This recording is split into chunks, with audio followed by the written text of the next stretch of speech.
Welcome to Thoughts in the Glass podcast. I'm LaToya. And I'm Kendra. And this is a weekly podcast where we share our unfiltered thoughts and opinions on a variety of topics. So sit back, relax, and join us on a conversation of real, raw, and ridiculously funny commentary. Period.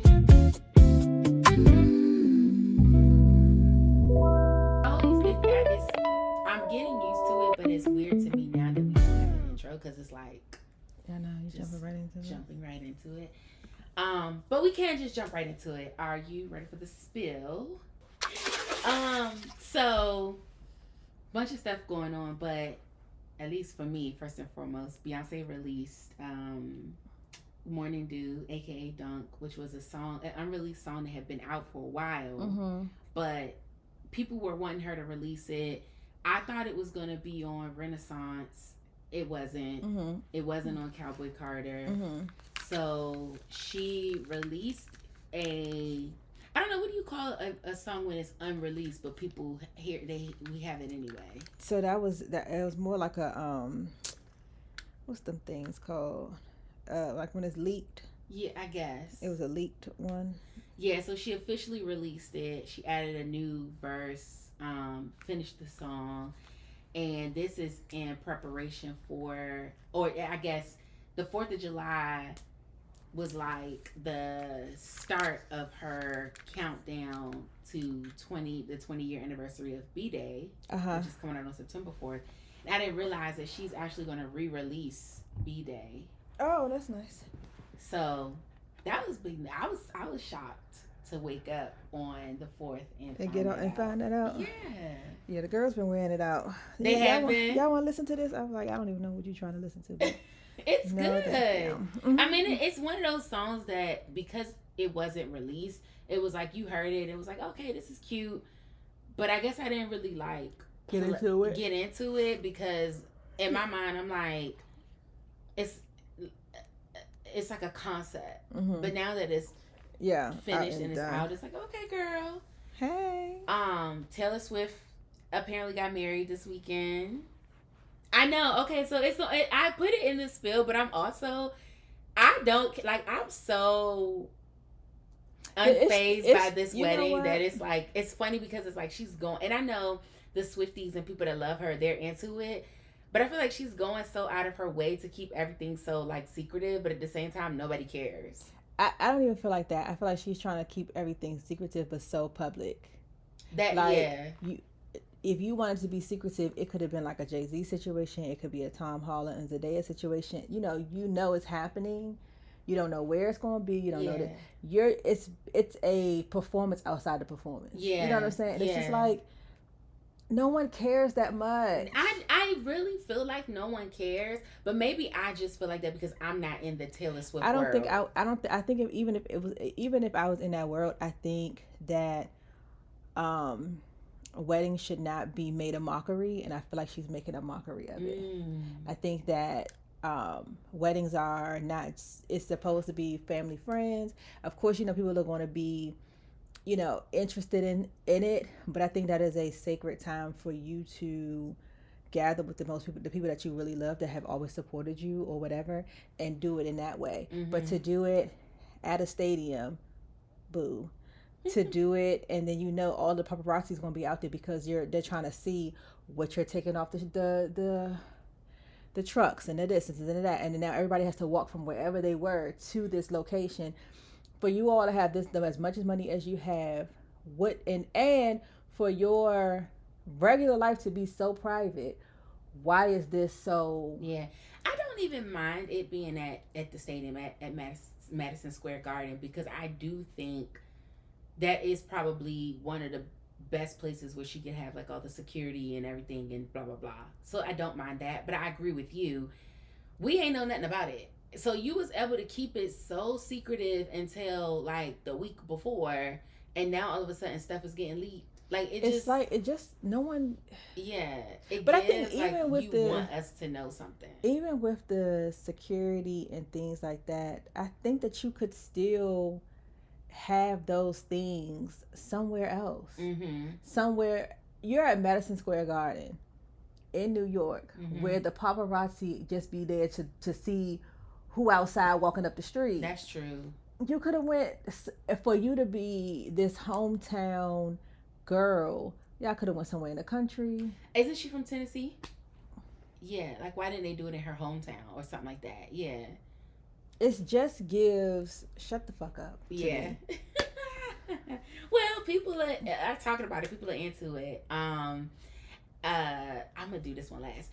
PlayStation announced that they're gonna stop producing physical game disc in 2028. And I'm not like big into the gamer world. Yeah. I mean, I be playing my little Sims, but I don't like. I know your dad is into it. Jonathan's into it. They don't have discs. Oh, so they do digital downloads. Everything anyway. is on digital, and they all use Xbox. And so Davon has discs. So this is the only issue. This is how they play. So my parent on the Xbox, it is you can get the disc, but basically they do all their stuff digitally. Yeah. Because they have the Game Pass, and then you just can download all the things.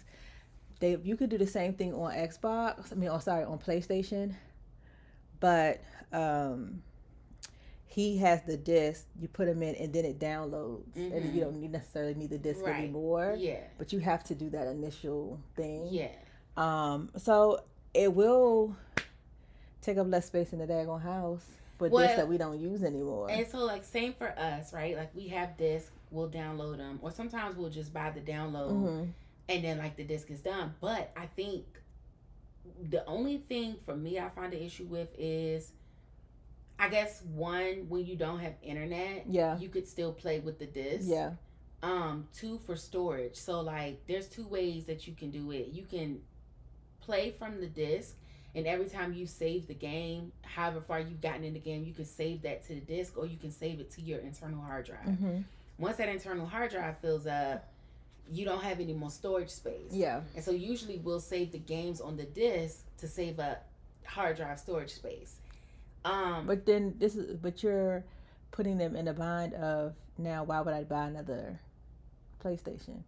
Or now I don't need to buy external. I think the opposite. I think if all your games are digital downloads, they can control it, right? Like, it's kind of like an iTunes thing where now, if I want you to buy the PlayStation 6, I'm just gonna make it so that it's harder to get, you know what I mean? Like, it's gonna be a longer load time to get the game, or this game, because it's a digital download, it's not available anymore for the PlayStation 5 or whatever. Like, you know what I mean? Like, they control it now. So I can see that. I guess and I can see them next thing saying, well, starting like cloud space. Yeah. Like, you could buy more. Yeah. Well, they already do that. Yeah, but then people but now you're gonna get more money. Yeah. And people want to do that. So it's a new era. I guess we should have saw this coming, because it's happened already with music. It's happened already with movies. Yeah.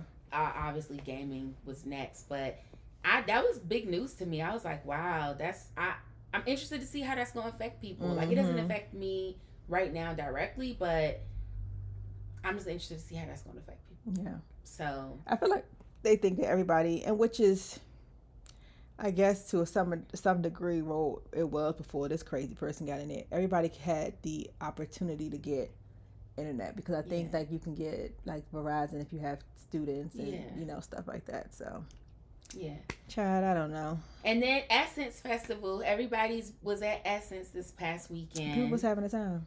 It looked so fun. I had the worst FOMO watching like the clips and stuff. Yeah, and I've been saying I want to go to Essence for like the last I don't know how long. Like, I feel like we say this every year. Like, we should go to Essence, and then we never do. Right?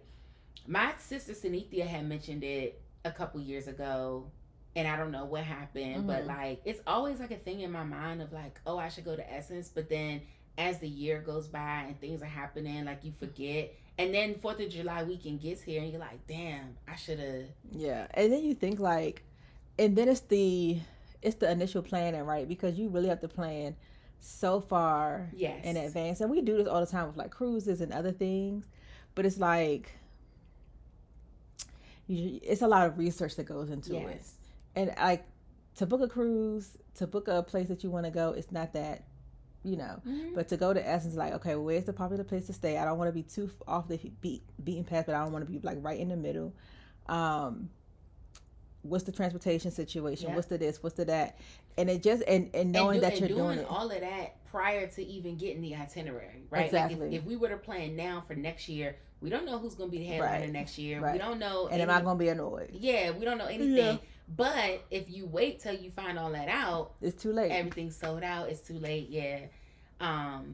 But yeah, so it was. I think Cardi B was the headliner, but Kehlani performed, Patti LaBelle, Brandy and Monica, Babyface, Leon Thomas. They had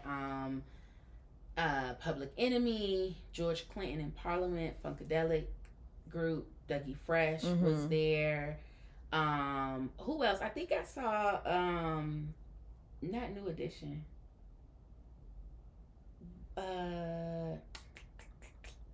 Maybe it was No Edition or Boys to Men. One, I can't remember who it was, but it was one of those old school groups. So anyway, I've been seeing the clips and it looks like people are having a good time in New Orleans. I'm jealous. New Orleans. Yeah. We was talking about maybe going there for the baby moon. Oh, that'll be cute. That'll be cute. And then this coming weekend, Chris Brown and Usher will be in the DMV. Wait, yeah, that's this weekend. I'm like, wait. That's this weekend. The people gonna be up in there. Yeah. Dang, y'all. I don't know. I didn't get any tickets, so I'm watching it on the talk. We'll see, because I did look, like when we talked about this last week, I did look, and tickets are still pricey. But I'm in this Facebook group, like for people that go to concerts, and a couple people have been in there saying like they're having tickets for decent prices, like anywhere between like $250 and $300. I just haven't been able to, because they'll throw it in there like, hey, I got a ticket, and then next, like seconds later, the comments are like, I got it. Yeah. So I haven't been quick enough to like jump in and get one of those, but I've been watching to see if like I can catch one of those. I'm not spending a bunch of money to go to this thing. Listen, if I can get me a cheap ticket, I'll go, like in a decent ticket. But if I can't, I'll be like you, watching it on TikTok. I'm gonna be all right. I'm gonna be all right. I'm gonna be all right. Yeah.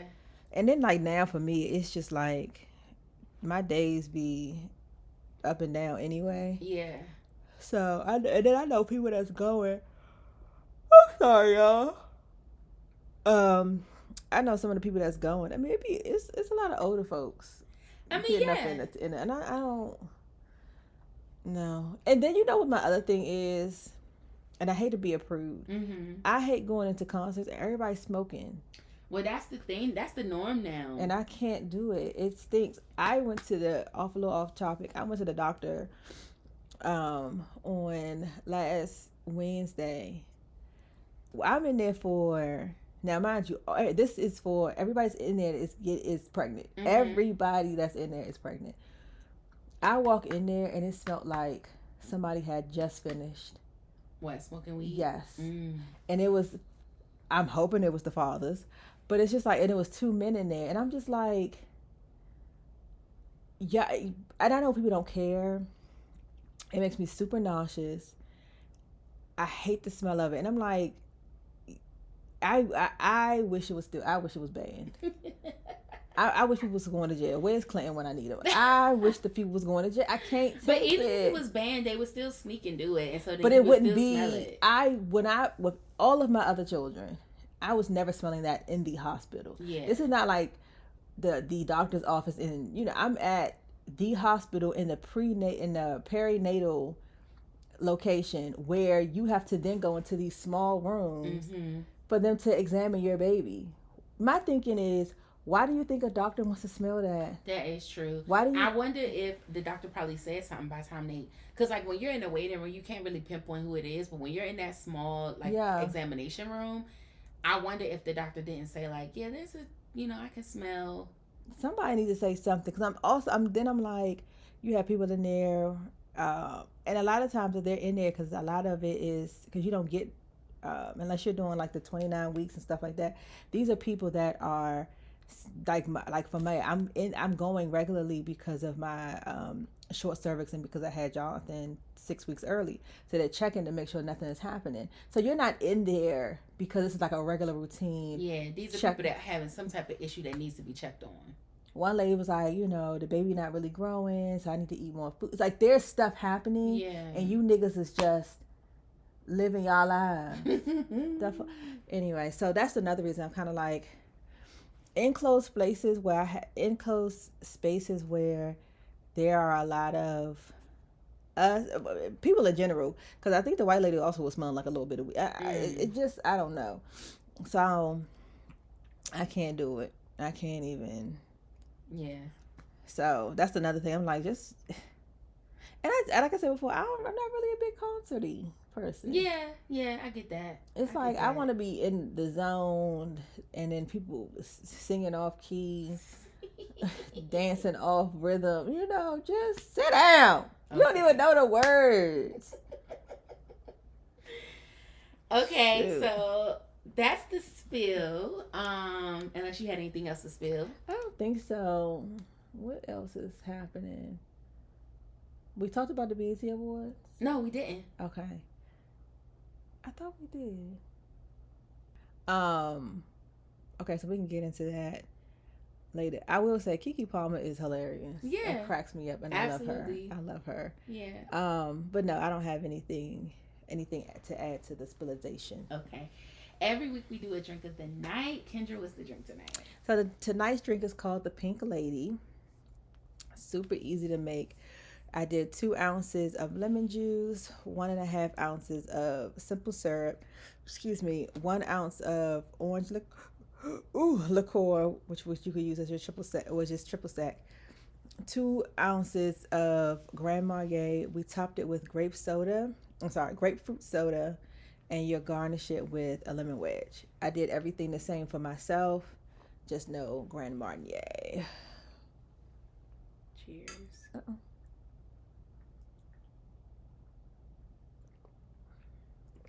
Mm-hmm.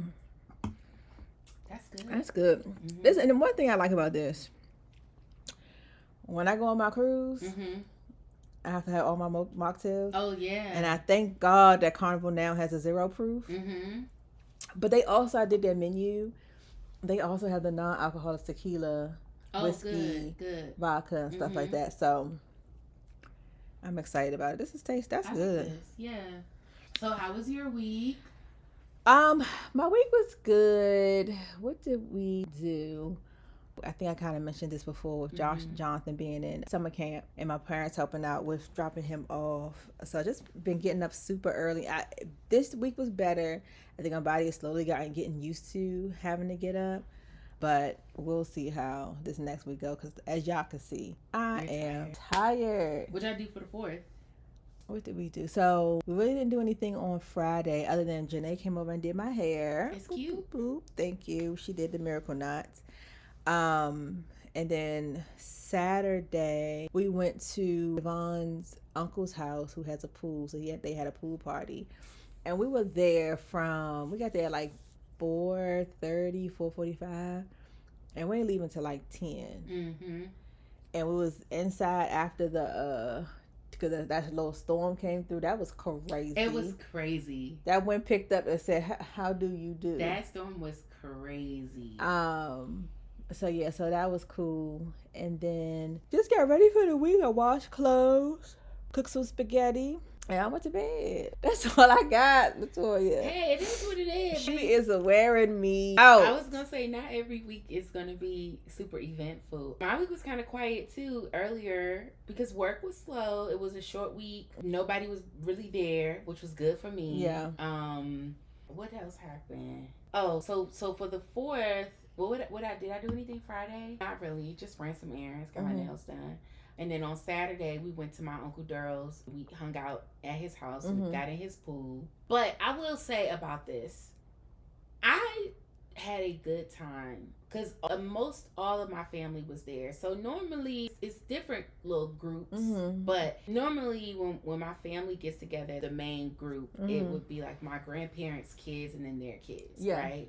So I don't know how long it's been like, I can't even tell y'all the last time all of my grandparents' kids were together and their grandkids. So my oldest uncle, he passed away. So obviously not him. He didn't have any kids. Yeah. So it was Daryl, it was my mom, Erica, Deborah, and then all of their children. Only person that wasn't there was my cousin, Daryl Jr., but he's in Tokyo with his wife. Yeah. But yeah, all of us were there. Oh, nice. I guess you kind of get it, because it's hard sometimes to just get everybody together. Yeah. It's always like that one or that two that that act like they don't want to do nothing. So for me personally, I really enjoyed that. It was no arguing, no fussing. Normally people don't like to go to Daryl's house because him and his wife are very, I don't want to say religious, but they're the family that they don't want no alcohol at their house. And if they don't really, if you play any music and they hear a curse word, and it's like, oh, y'all, why y'all playing that? Like, that's just how they are. I got to find somewhere else to go. And in their defense, Daryl was a principal for years. Now he's a principal supervisor, and Tina's a police officer. Not to say that those two professions can't have fun, but I think that because of those were their jobs, they are very worried about their perception. Daryl's biggest thing is, if I'm at a party and we're listening to music with cursing in it, and that gets on the internet, now it's, oh, Principal Evans was, whatever.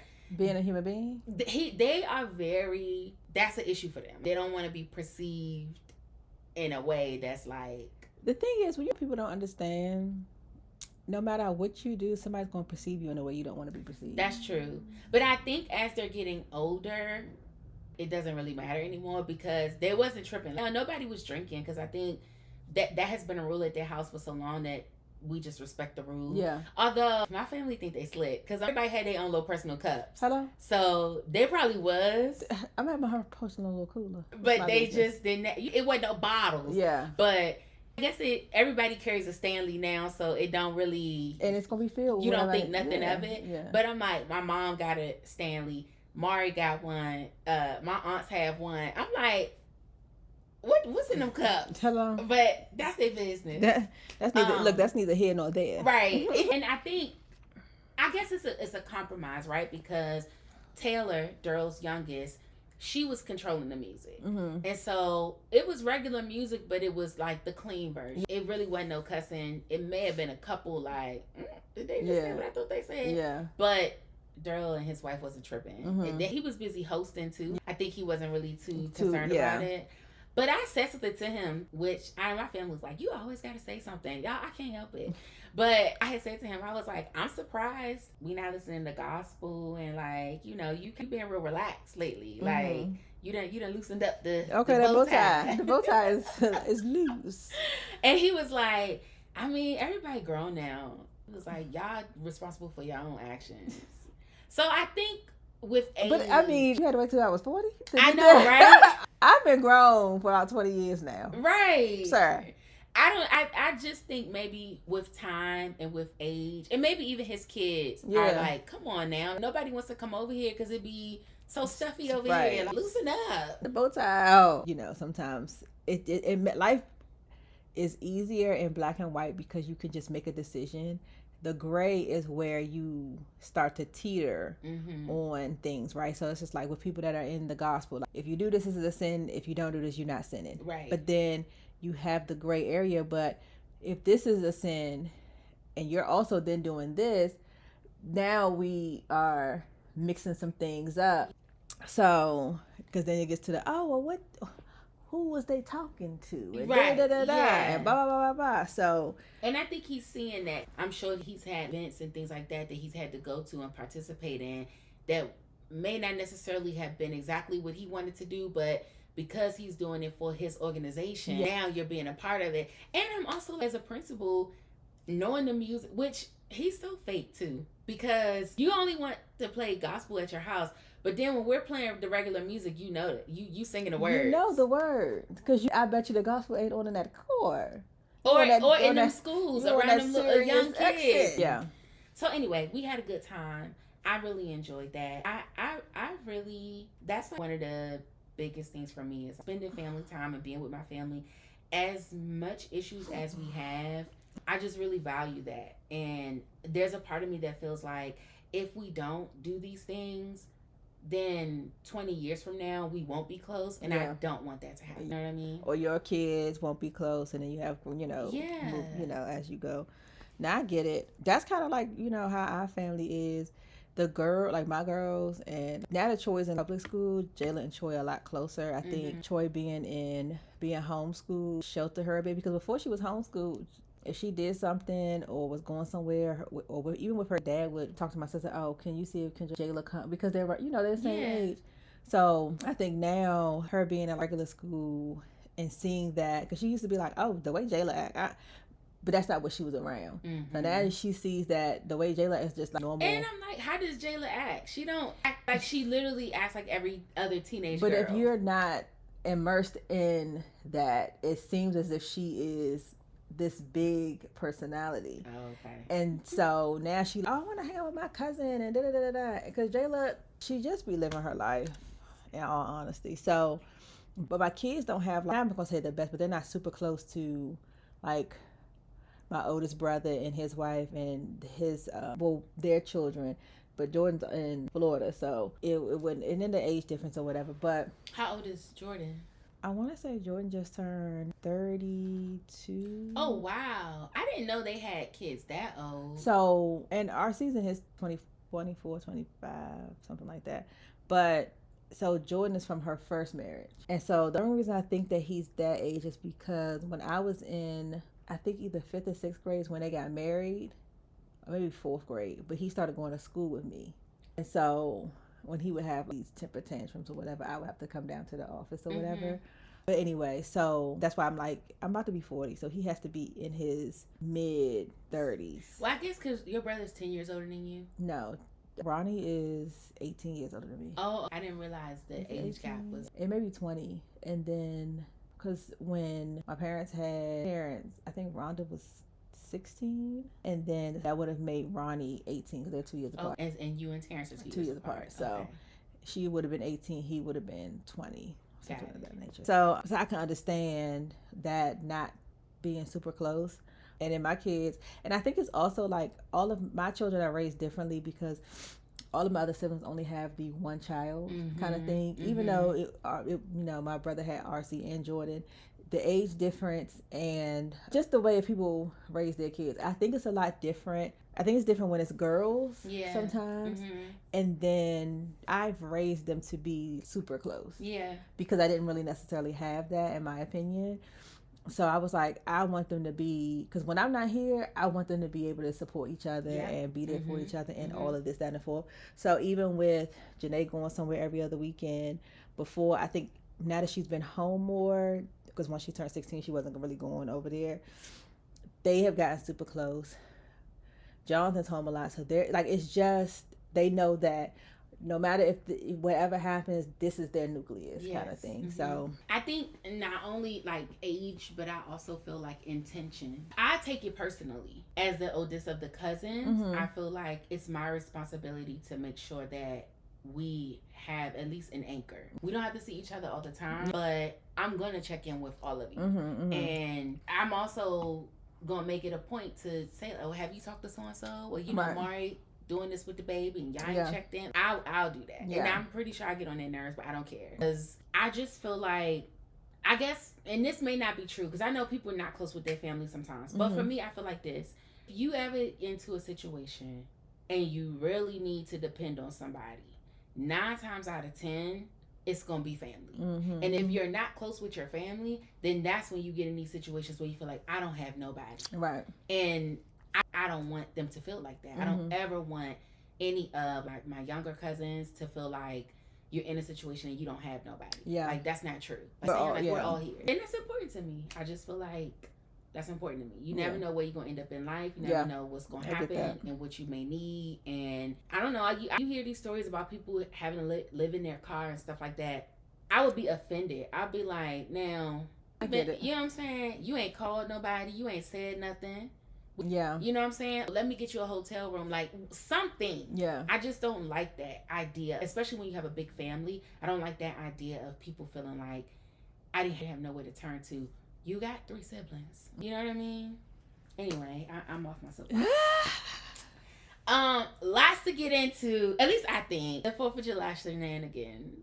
To shenan, we allowed him to shenan once, and he is shenanigans again and again and again and again. But wait, before we get into that, you were talking about the storm. I gotta tell y'all my experience. So we're in the pool, right? Swimming, chilling. Next thing you know, the wind gust, all the trees just start leaning like this, and it was like 3 seconds. Seeing it from a distance, and next thing you know, it just like all the little floaties, everything was going everywhere. Yeah. The umbrella from the picnic table. Same, flying. We were in the pool. I had Kingston, he floating around, and then Amari's Jalen. So we're just floating around. I grabbed the babies. You sound like Jalen, because she sure had Joshua and was up the stairs. You hear me? I grabbed the babies. I hopped out that pool so fast, I tweaked my knee a little bit. When we got in the house, I said, y'all, I done messed up my knee. Then Kingston pissed me off because it was just a wind gust, but I was like, that could be the start of a tornado. Yeah. So like, we need to stay inside. I put him down. He runs back into the pool. He think it's a fucking game.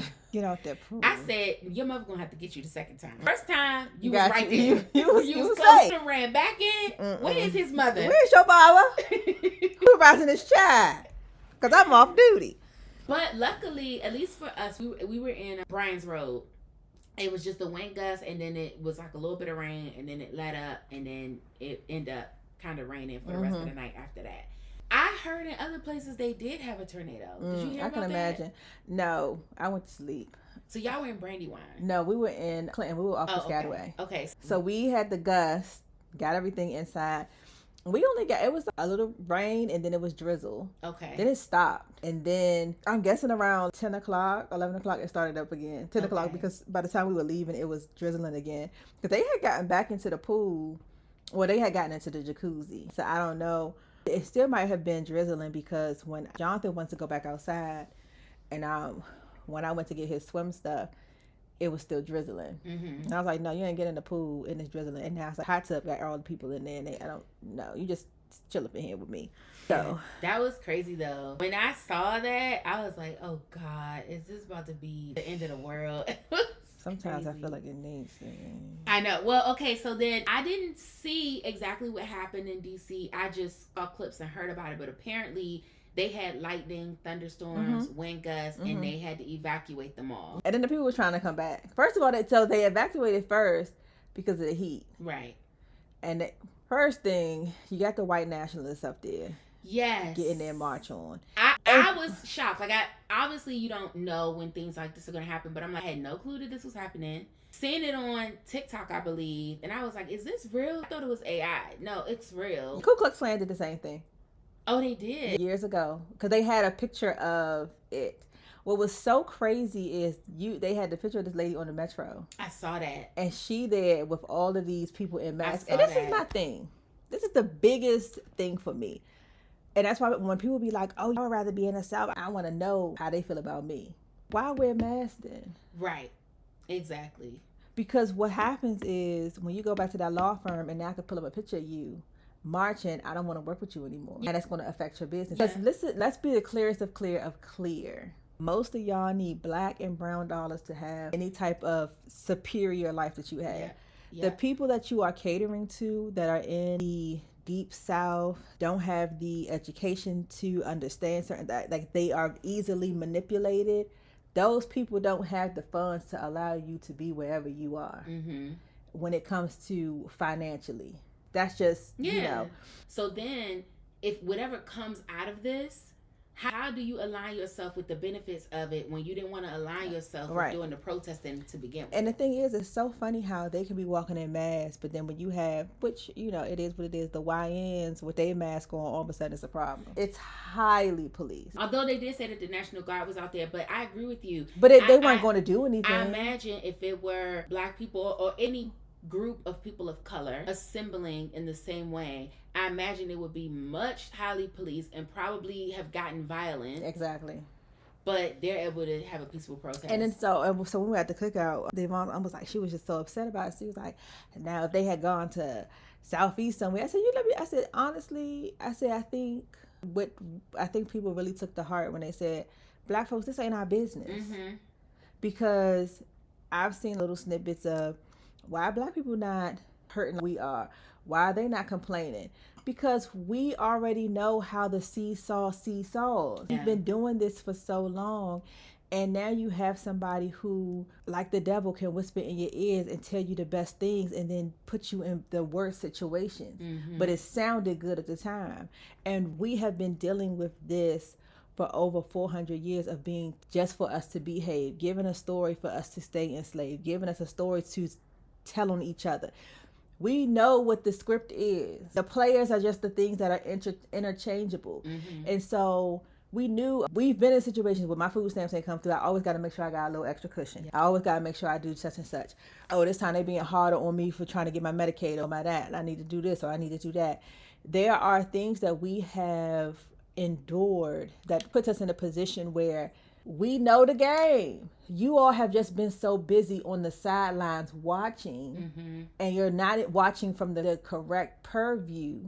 You're watching from the purview of the white man, and now you in a situation where you need to be acting like the black folk. Yeah. So I said, this is a whole bunch of overcorrection, right?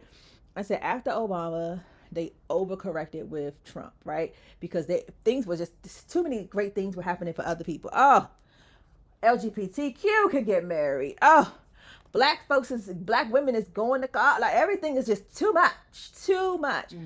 So we're going to overcorrect. Now the Democratic Socialist is the other overcorrection, which I don't have a problem with. Like, if you here to socialize and get us situated, I can't be mad at that. But that's the other, like, here's the overcorrection on that end. So I said that's all this is always going to be until you get to a point where you can only be in one small space. What happens is we were here for a long time and it got bigger and bigger. The larger something gets, the easier it can turn, right? And you could turn it further. The smaller it is, you can't see too much, right? So it's going to be these small, this small thing happened. Okay, so we revert back a little bit and this small thing happened. So it doesn't seem like these ginormous, like pendulum swings. Right. Yeah. And so now that's where we are. Like it's gotten so big that the small shifts is world changing. So I was like, I said, if we sit here and be angry about every little thing, you're going to find yourself in a grave somewhere. And I do think that is, we talked about this, I think when Trump first got elected. I do think that is part of the agenda, is to overwhelm people and to cause people to get so worked up about every little thing, because then eventually you'll burn out. Eventually you'll get tired because we throwing all this at you and it's so much to get in an uproar about. So then there's it kind of splits your focus to there's so many things I need to focus on, and it also drains your energy because I'm so riled up all the time. But they also said this is one of the reasons that whatever that thing was that they was trying to push, what's that document that had all of the BS in it? I know what you're talking about. Their little what's it called? Project 20. What's it called? Project 25 or Project 2020 or something Project like 20 that. Something. Yeah. What happened was they weren't with someone I saw on either Instagram or TikTok or whatever. And they were like, they did not account for black people not participating. Correct. In the bullshit. Yeah. Because if we participated, it's going to be like, oh, look, we need to do this to stop this. Well, the only way you would do, like, a white man ain't gonna hurt another white man, right? Because he sees himself in him, he sees his uncle in him, he sees his brother in him, he sees his own child in him. It's easy to look at someone and physically and say, I'm white and they're black, so it's easy for them to disassociate themselves with them. It's harder to do that with someone you look like that you could go to a cookout with, or be at the Rolly Fat Man's concert with. You know what I'm saying? It's a lot different when you say, oh, well, see, they would be hanging out with Tupac and them. It's a difference. So now, because you don't have these people to use, as they always have done, as a catalyst for bullshit to pop off with, now it's like, okay, now how do we reassemble this? Okay, so let's do extreme stuff. Let's let these people, because before, when they've had these marches, we'll be out there. We was in the pool. The people is out here learning the line dances. We know, and people like, some people was like, I don't observe 4th of July. I'm not, we just here for the cookout. We just another day for a cookout, another day to be off and be able to get paid. But like I said on the last podcast, on the last episode, there's always a reason to observe something, right? If these small changes did not happen, we would still be under the UK union. Like all that BS that Africans have to deal with dealing with the UK. There are now. Did we have our own stuff? Yes, but because of this one change, it did start a catalyst of. Now we can, and it took time, but now we could do this, and now we could do this, and now we could do that, and now we could do this. So I acknowledge the day. I don't necessarily have to observe it, but I'm going to acknowledge it and say this was the starting point for the negative to happen and for us to have a positive reaction to it. And we benefit from it as well, right? Yeah. Like we talked about last week, like just because slaves were not free in 1776, as descendants of slaves, Black Americans, we still benefit from that independence. Yes, you know what I mean. Yes. Like by the time we got our freedom, America was an independent country. Yes, and so that is still a benefit to us. Yes. So I don't actually have a problem celebrating that. I do have a level of patriotism, and I don't feel bad about it. Yeah. Because at the end of the day, while shit may have been fucked up, our story as Black Americans, we still fought. You know, like we still built this country. Yeah. We still fought for like the rights and things that we have now. So to celebrate American history, while it may not have been beneficial to my ancestors at that time, right? It's still a part of my own American history. Yeah. You know what I mean? Yeah. Like I don't feel conflicted about being patriotic at all. I know people say like, oh, as a Black American, you know, this wasn't for you and this and that. May not have been. You're correct. Yeah. But what we did was, which a lot of people cannot say in their own countries, we fought for our freedoms and our liberties. And so everything that they got from Britain, we are now able to partake in because we fought for those freedoms and liberties. Yeah. There's a lot of places that are still colonized. Yeah. And they have not been able to come up out of that. Yeah. So, you know, I get what people say, but then at the same time it's like, but I also feel like, nah, that's for us too. May not have been for us then, but it's for us now. Yeah. No, I can get behind that, but I think it's a part of, which is, I guess, the thing is, no, the Independence Day, the day that the Union decided that we fought for the independence of that day, that was not the independence for. Part of it is like, well, no, because we were already now moved away from our stuff, right? Correct. So we were already no longer tied to the England and to that stuff. So we were already stolen from that, which gave us it put us in a limbo of we don't belong to anybody. Right. What they did on Independence Day, we still did not belong. Now we belong to someone, and we belong to these united, for these 13 colonies. Correct. So that gave us because we were human beings, no matter how they tried to picture it. Yeah. Because we were human beings, we belonged somewhere, right? Yeah. And so I think for African American people, the hard part is understanding, like, you know how it takes a long time for someone to say that I belong to an alcoholic, or I belong to an abuser, or I belong to a pedophile, or I belong, all of those things, and you have to reconcile, like, our parents, the people that brought us here and started to birth a nation, were terrible people. And from terrible people, we had to change, fight for understanding, fight for independence, move away from what they wanted us to be, and became something different. I think that happens in just everyday lives for people, right? Yeah. And so you have to reconcile, like, I came from here, but that doesn't mean, so I can acknowledge that and I can be appreciative of that, but that doesn't mean I need to be that kind of thing. So I can get behind both. Like we don't, this is our home. Like we don't know nowhere else, exactly.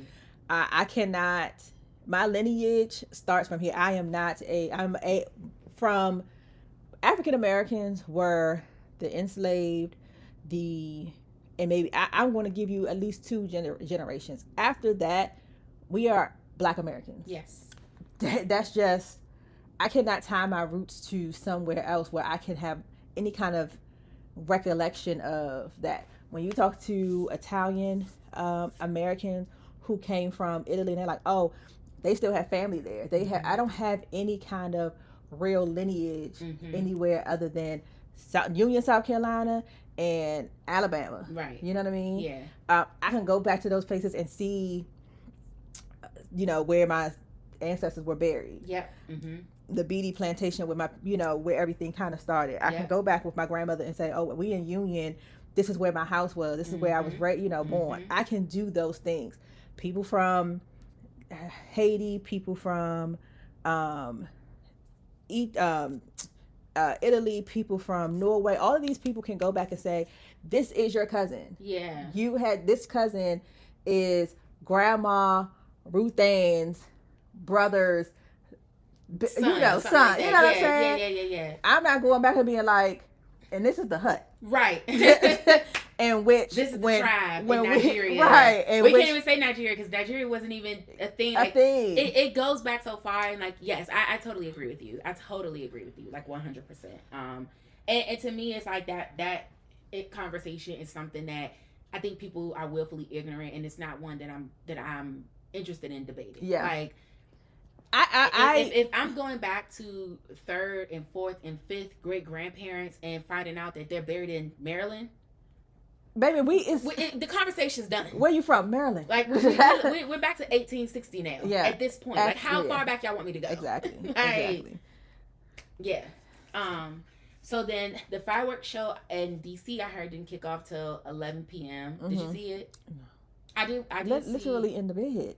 Okay, well, I did see a little bit of it because I was up because they were still blowing them off around here, so I was up, but I was in bed, so I was scrolling and I did see it. I know it was like trying to be one of the biggest ones and like beat the Guinness World Record, and maybe it did, maybe it didn't. I didn't do my research on that, but it was nice. The show in New York, the Macy's fireworks show, I would say was better.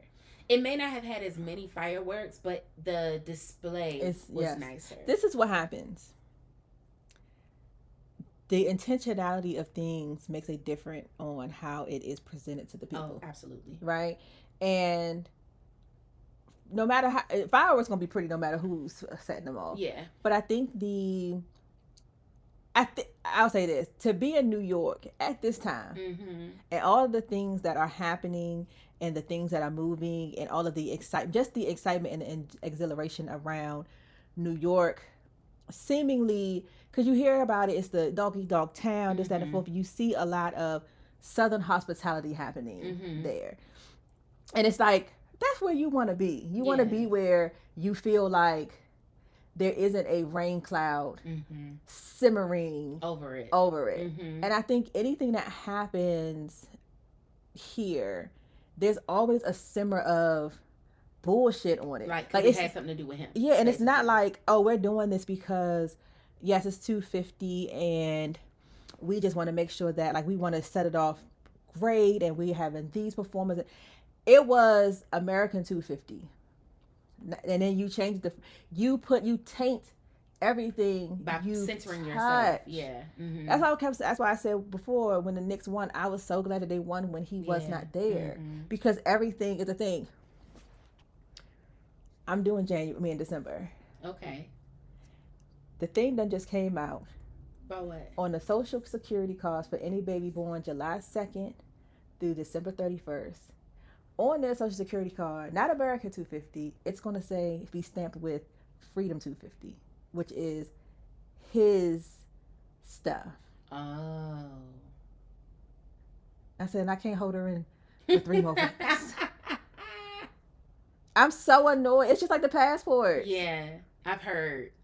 What are you doing? Can't we opt out? So in the passports you can't. I don't know about the Social Security card. I'm like, please let us be able to opt out. I don't want, because let me tell you something. Do you have to get a baby a Social Security card as soon as they're born?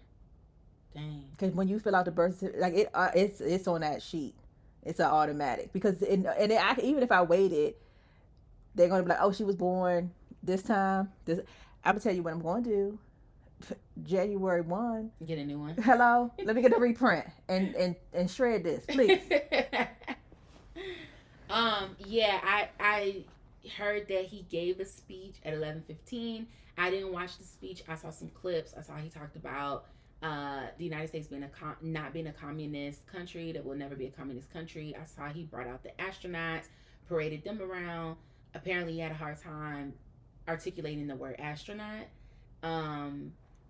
There were a couple of other people that he paraded around, and it just gives, like you said, this could have been something really beautiful, but when you center yourself, now it's about you, and it's not like it took away all of the what coming together as a country, what that stands for. You take that away when you center yourself. Yeah, and he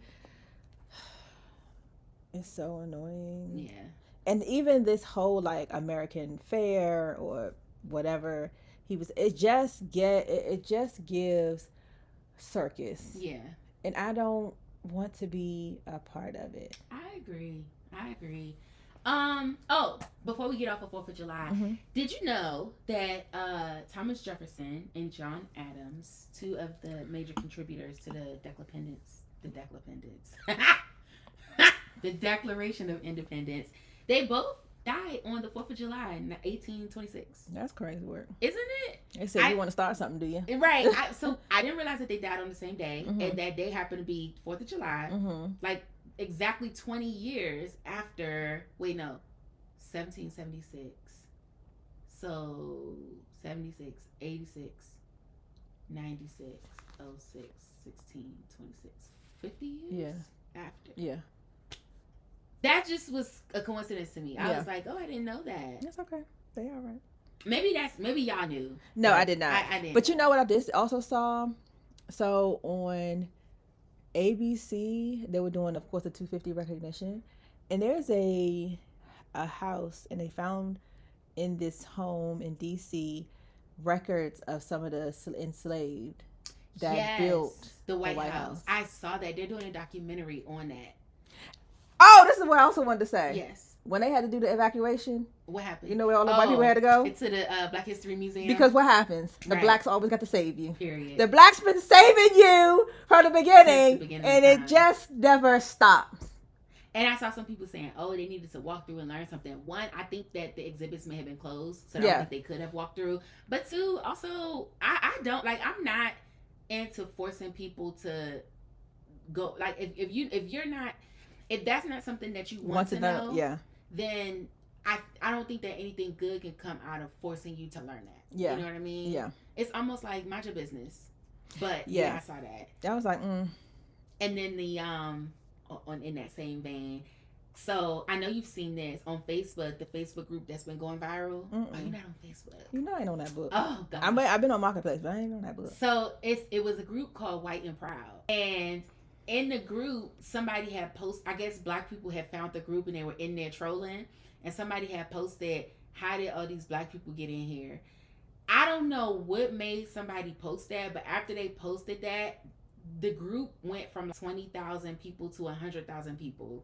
Most of those people being black and commenting, we in here. Somebody posted the Will Smith from Bad Boys son about surprise motherfuckers. So it was, and then they started posting all the memes, like the Leonardo DiCaprio where they put him in the black face. Yeah. Started posting a bunch of memes. And they were just trolling so bad. In here. Take it over this mug. It was funny. I can't believe I have to show it to you. But that's funny. I was like, it was hilarious. Oh my gosh. The person that created the group, somebody used AI to turn his picture into a black person. And that's what they need to do. Because everything is a joke to us. And it really is. Everything is a joke.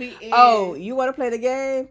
Let's show you how to really play the game. It really is. You don't want us up in here? Great. Right. Thanks. We're in this mug. People were posting like, it's just like how you guys show up into black spaces uninvited. Now you see how it feels. Okay. Yeah. Gentrification of this motherfucker. Right. Okay. I'm surprised you didn't see that. No. But yeah, that was 4th of July shenanigans. Anything else on that? No, I think we had a good time. I was glad for the long weekend. We were hoping for a Monday off. Yeah, I don't know where that rumor came from. The people were spreading it. Like, oh, we hoping for. I said, well, who's saying it? No, literally, it was a rumor. Like, I don't think there was ever anything official. No, on that. The people be saying stuff. They were trying to manifest it. Clearly. Moving on. What are you watching and or reading? I'm not really watching anything. Summertime is my downtime. Mm-hmm. So the only thing I've been doing is spending money on these bald-headed daughters of mine because Sheen costs for cruises. Oh, that's right. Now Jayla like, these shoes that I want for back to school. I said, well, it ain't back to school time. Well, everybody's pre-ordering it. You go to work, sister. Yeah. Hey, to pre-order it. By the time it's ready, you should have the money. Put it in the field. What about my internet package? It looks like you won't have one.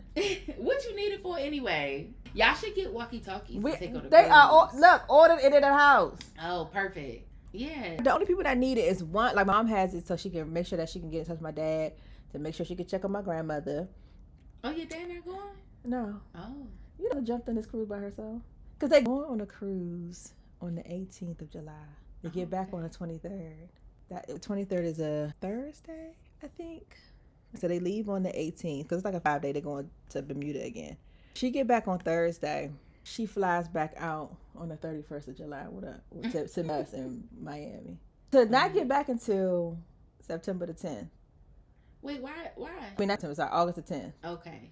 To then fly out again because she's doing an Alaskan cruise September. Okay. She's doing another cruise to somewhere. I think she's going to go with my sister-in-law, and then it's a one-way, and then she flies back to then do another cruise in January. Oh, okay. Period. The life she leads. I should have hit her. She got her own cabin. Nobody in the room with her. Janae.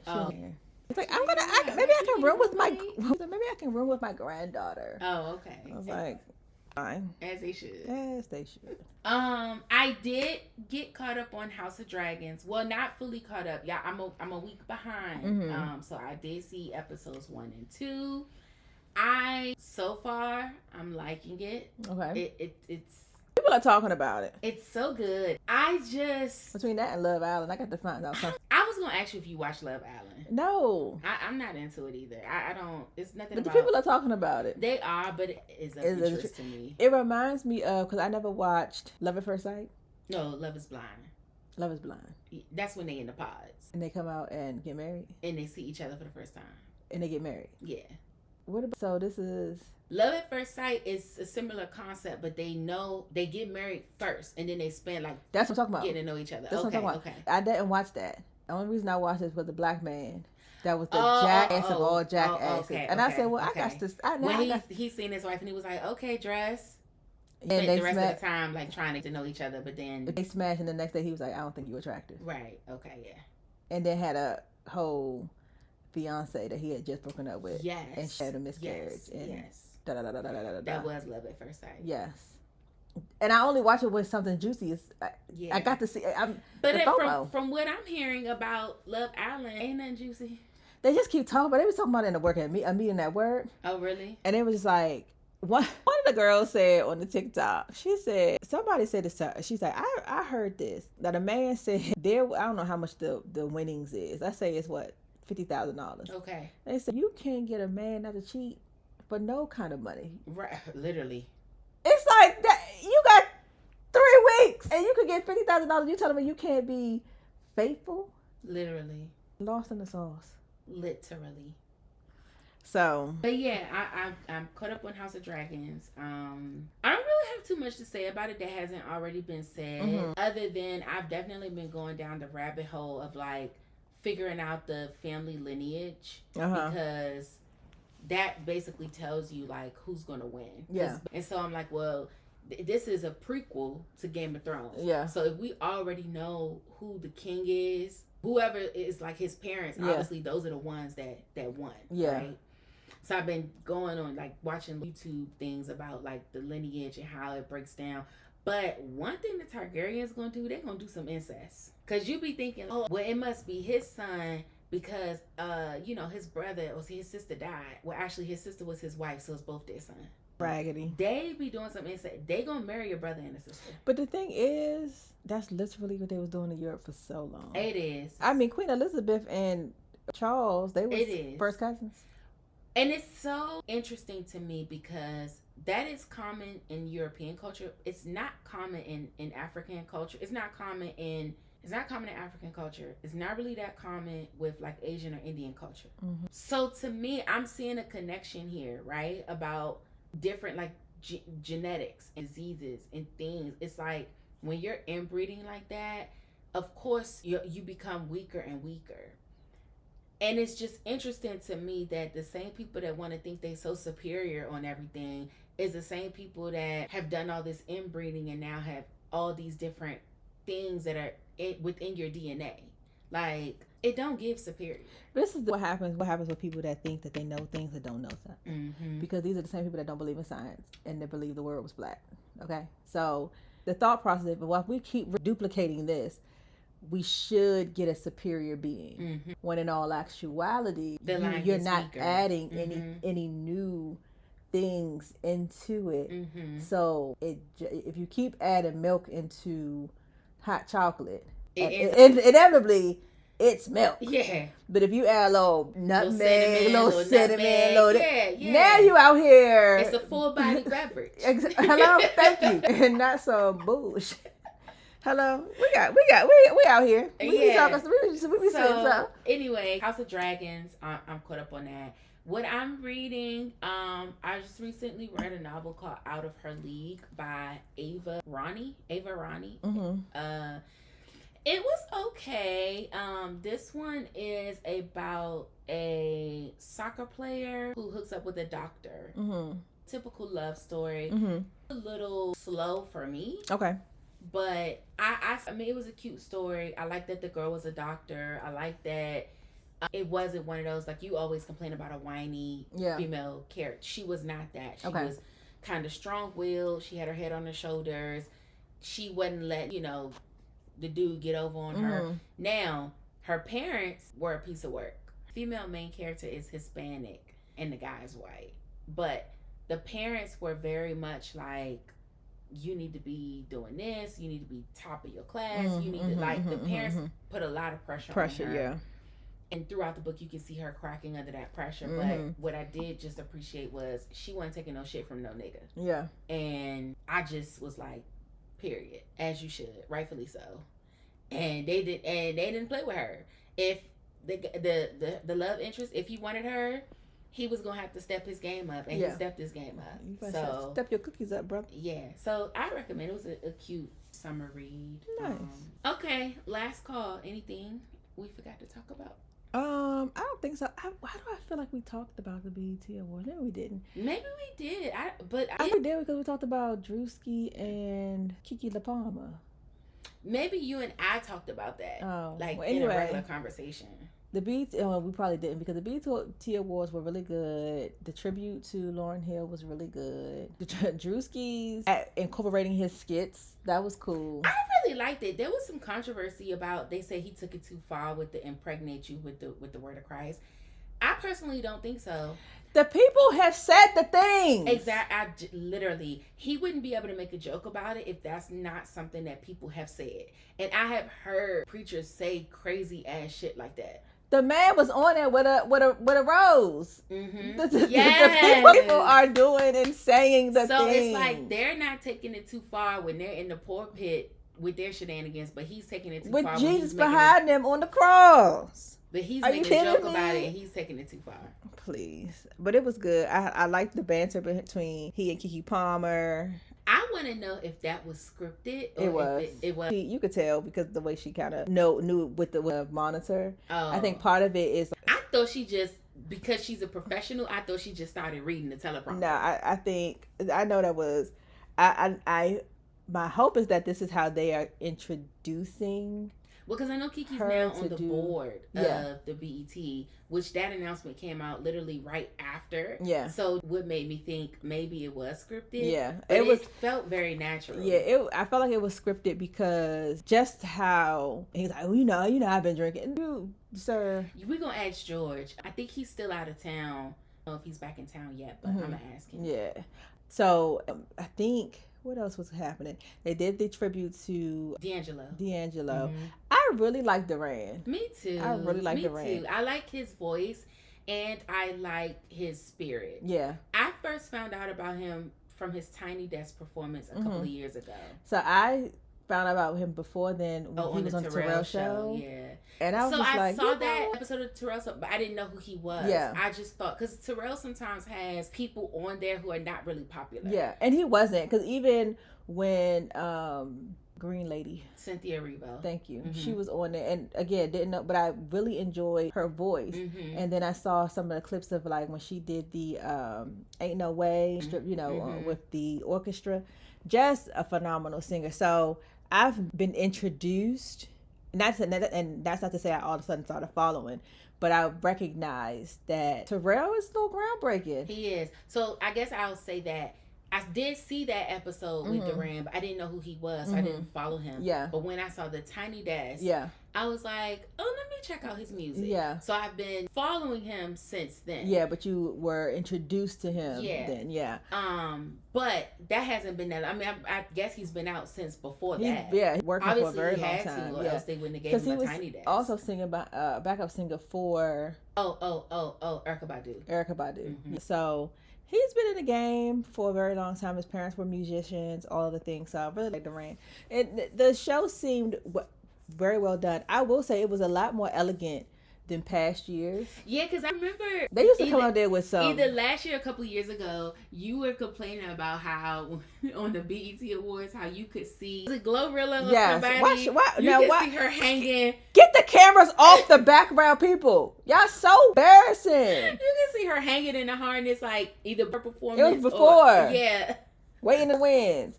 Y'all, there are people that sit on the side of plays. They don't be sit there looking at the people that's in the wings. Stop it. Yeah, somebody posted on TikTok about the BET. They said this year was one of the best ones that they've done in a long time, and they was like, keep everything the same. Yeah. Don't fire anybody. That was Funky Dineva. Yeah, yes. Even if they messed up, whatever they messed up, also made it good. Leave everybody. Nobody even get a promotion. Nobody get a raise. Nobody get nothing. Everything stays the same. I thought that was cute and funny, and I also agree with him. It was reported to have been the highest viewed award show in, I think, like the last 10 years. Yeah. So yes, the BET Awards were good. That was the only other update. Yeah. Only thing that was a good last call. Yeah. I wanted to talk about Karmelo Anthony because I heard that. So this was news to me. This may not be news to y'all, but I did hear that he got a new team of lawyers. So after that news came out, I thought that soon after that we would be hearing whether he's going to get a retrial or not.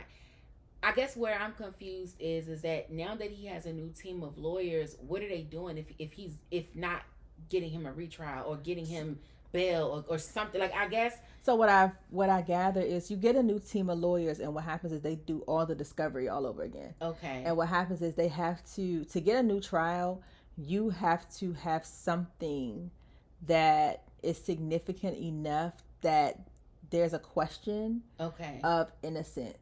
And so it has to be, for example, or not even a question of innocence, but I think what his thing is that the punishment is too harsh for the crime. Yeah, but that's what I mean. So not necessarily innocent of the act, but innocent of, okay, so this was not murder, this is now manslaughter. But how do we prove or present that, hey, it needs to be retried because there's new evidence? Because there's a new evidence of, so things could have still happened. Like, for example, there could have been, let's say you go to jail for murder because they found your DNA because you did, because it was like a rape, right? And they're like, well, it has to be you because you were the last person to put semen in that person. Well, yeah, I might need to be convicted of this, but I did not do. Yeah, she was alive. I might be fucked up, right? But I ain't kill her, right? Right. So now it's like, okay, well, you served. Now they will, because that's not what you, and this is the thing, this is the caveat, because you were not sentenced for the rape, you still go free because you were only sentenced for the murder. So then depending on how long it's been, they can't retry you for the rape because you've already, may have that time, depending on when it was, has already surpassed statute of limitations. The statute of limitations. Thank you. So that's the thing. They have to figure out why this should not be this. Got it. And you have to prove the evidence of, well, this person is saying this person is saying this. The brother didn't even get on the stand. Like, it's you have to prove that it was done in malice or whatever. Hopefully something else comes out about that, because I'm really somewhat invested and interested to see what happens, because I amongst with some other people think that was not a fair trial and he was wrongfully he was railroaded, as they call it. That he was railroaded. All right, so we're going to get into the angel share, a good news story, a positive message before we head out in the show. So last week we introduced the angel share, our positive message that we will come with every episode. Before we end today's conversation, here's a little something that we'd like to leave with you. Jeremiah 23. No, Jeremiah 29. 29, sorry. Chapter 11, thank you. For I know the plans I have for you, declares the Lord. Plans to prosper you and not to harm you. Plans to give you hope and a future. Sometimes we spend so much time trying to figure out the next chapter that we forget God has already written the ending. So trust the author, child. But you know what? This is what I'm going to say. I think God has an ending. I think it's an open-ended ending. And I think that he gives us choices and opportunities to learn, right? So I think there's multiple endings in every story. And I think that he's like, okay, if they really are invested in me, listening to me, and are guided by me and my spirit, then this will be the ending. If me allowing the devil to persuade them and they are not fully invested into who I am, this is the ending. And if they just out here trying to do both, I think it's an open-ended thing. I think it's written, but I think we still have a choice in how we which path we follow. But trust that there is an ending, no matter which path you choose. Period. That was another great episode. Yeah. Guys, make sure you like, subscribe, hit the notification button, tell a friend to tell a friend. Drop down in those comments. How was your 4th of July? Did you spend it with family? Did you spend it in the house? Well, the world is under the heat wave, child, because everybody's upset. What's your electric bills is looking like? Because sick. Hello? Sick. And we were